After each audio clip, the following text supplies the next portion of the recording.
Hi, welcome to the Planful Project. I'm Dave. So last week I was invited to a get-together at somebody's house and I was the token vegan. Most of the time that seems to happen. Now when I'm going to someone's place, I always make a point of bringing something delicious with me to share with everyone. Something that people wouldn't suspect is vegan, so forget about your hummus and carrot sticks. Last week I took with me a fantastic vegan sausage roll. And to my delight, everyone there, all the meat eaters loved it. I actually took extra with me and they said they had it like the next day for lunch as well and they loved it that much. So today I'm going to show you how to make yourself a vegan sausage roll, and it's only going to take us like 20 minutes. It's going to be fantastic. Let's get some ingredients happening. Alrighty, so here's the secret ingredient that's going to make up our vegan sausage roll. And it's an ingredient that I use all the time. It's called textured vegetable protein. Here it is here. Now this is what it looks like in a pack. It comes out and it's dry. You can buy this in, Coles actually sells it now, either that or Chinese supermarkets or Indian supermarkets. It's usually either labeled as TVP or textured vegetable protein, or it might be, this one's kind of a fairly generic packaging.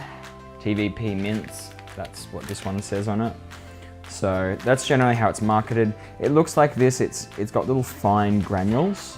They come in all sorts of different shapes as well. This is mince, sometimes they come in nuggets or strips. You can get them in a whole bunch of different forms. Anyway, you take these, you gotta soak them. You've gotta soak them. So I've soaked these for about 2 hours in hot water. And it comes up like this. They're like little sponges. They're really kind of squishy. And that is what we're gonna use for our meat substitute in this particular dish. If you don't soak these, they will soak in your stomach, and I can assure you it is not fun. So make sure you soak your TVP first.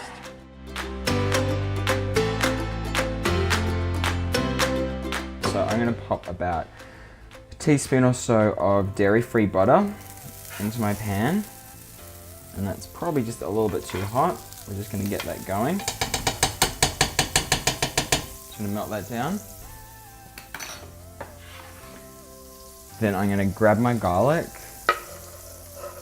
and we're gonna pop that in just like that.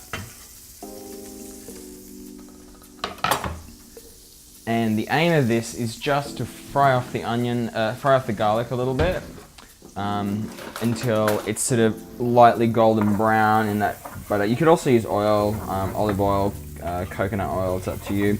Normally at this stage I'd also add an onion in here, but I don't have onion today, just plain out of onion. So I'm gonna use onion powder instead. I'm gonna start to add the TVP. So I've got it here in my bowl and we're just gonna add that in. It's gonna start to go everywhere. Sounds great. So the end goal with this mix is that we are gonna put it in some puff pastry, which, fun fact, puff pastry is indeed vegan. If you get the right one, the cheap stuff works better. So we want this to be really dry at the end, but between now and then we need to get a whole bunch of flavor into it. And we're gonna do that through some herbs and spices and some really cool little flavoring options. So now we're gonna start building our flavor profile. What we're about to add is totally my choice for this particular recipe. There is so many different flavors you can add, but my goal is to make this kind of be really savory, ultimately really savory, and a bit of a meaty flavor as well. So we're gonna use a few tricks for that. So let me go raid the cupboard and let's have a look. This is usually where I just start grabbing things out of the cupboard that I know are gonna work. Where's my good old friend? There he is. Okay, so first things first, we need to get some salt into this recipe. So we're gonna do that in a few ways. We're gonna start with some soy sauce. Okay, so we're just gonna probably put in maybe a tablespoon, maybe 2 of soy sauce. So that's gonna establish some saltiness, establish a little bit of umami as well. Next, I'm gonna put in some vegan Worcestershire sauce. So usual Worcestershire sauce uses anchovies, so the vegan stuff just doesn't have it. So not too heavy on that. That's maybe a couple of teaspoons. Put in some American mustard as well. Not much left of this. Good, excuse me, good squeeze of that. So far we've kind of got a fair amount of salt in there. We've got beautiful garlic and onion flavors. We've got Worcestershire. Now comes one of my other secret ingredients, and this is, if you can see it there.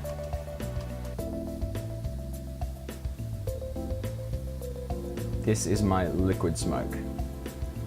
And this is gonna add a fantastic flavor.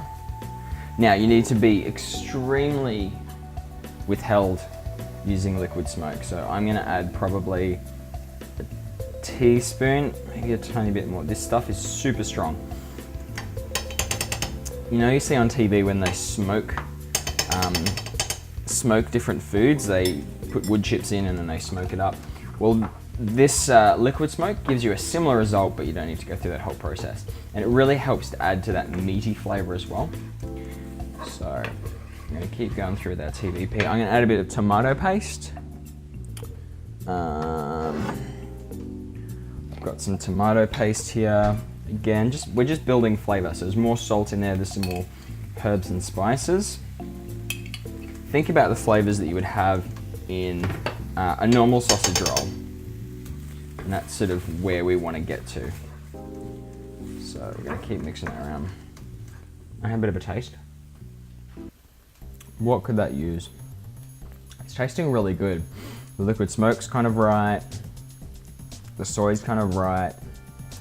Everything's kind of right actually, which is good. I might add a little bit of sweet chili just for sweetness.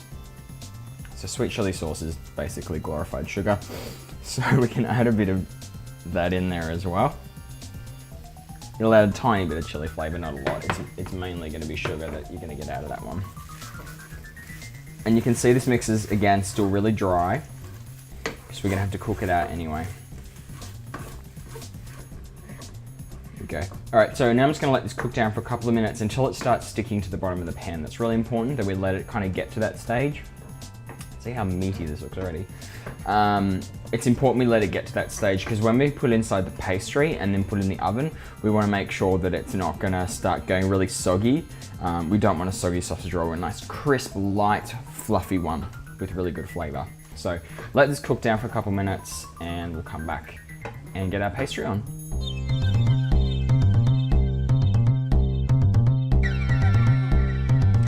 Okay, so you want to check your pastry first of all to make sure it's all good. This one here is all checks out.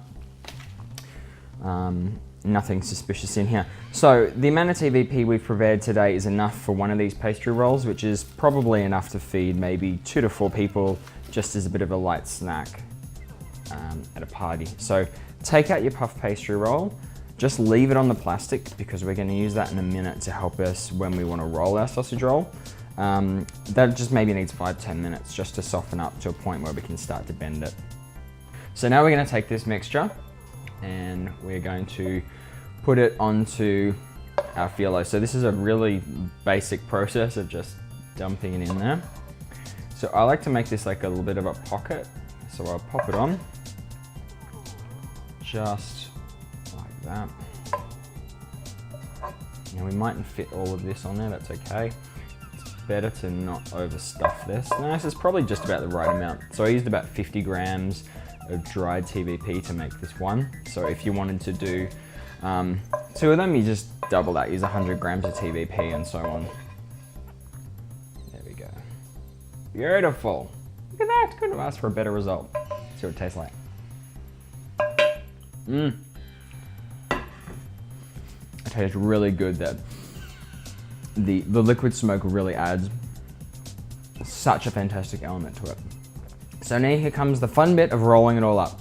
So what we're gonna do, I just roll one side over, including the plastic wrap, give it a light press down, wrap comes back, fold the other side over. Super straightforward stuff. Doesn't take a rocket scientist to work this one out.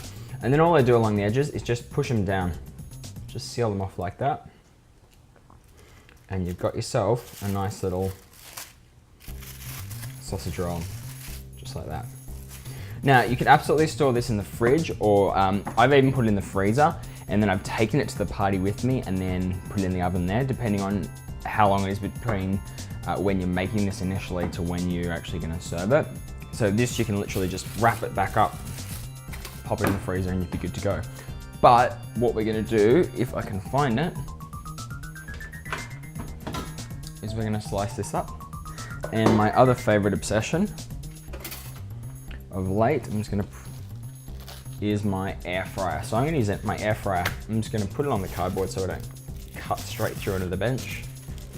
Okay, my air fryer, this is the basket. You can see it's not gonna fit.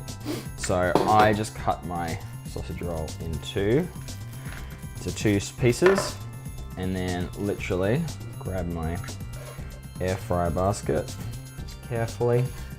It's all gonna come out on me, isn't it? Doesn't really matter. If I was smart, I would probably, I'd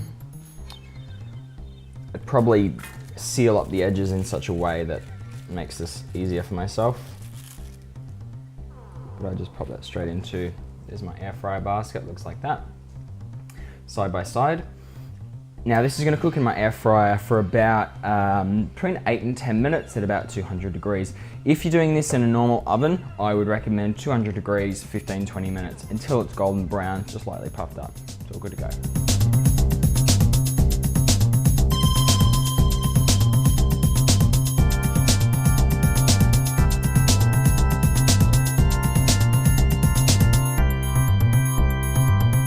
Oh my goodness. All right, so 10 minutes has elapsed. Look at how good this is. That just looks amazing. I love my air fryer. Check out my blog very shortly. I've got an article on how much I love my air fryer. You can see just how crispy and golden and beautiful those look. You can do it. Oh, look at that. Perfection. So now all we're gonna do is I'm gonna cut this into a couple of pieces.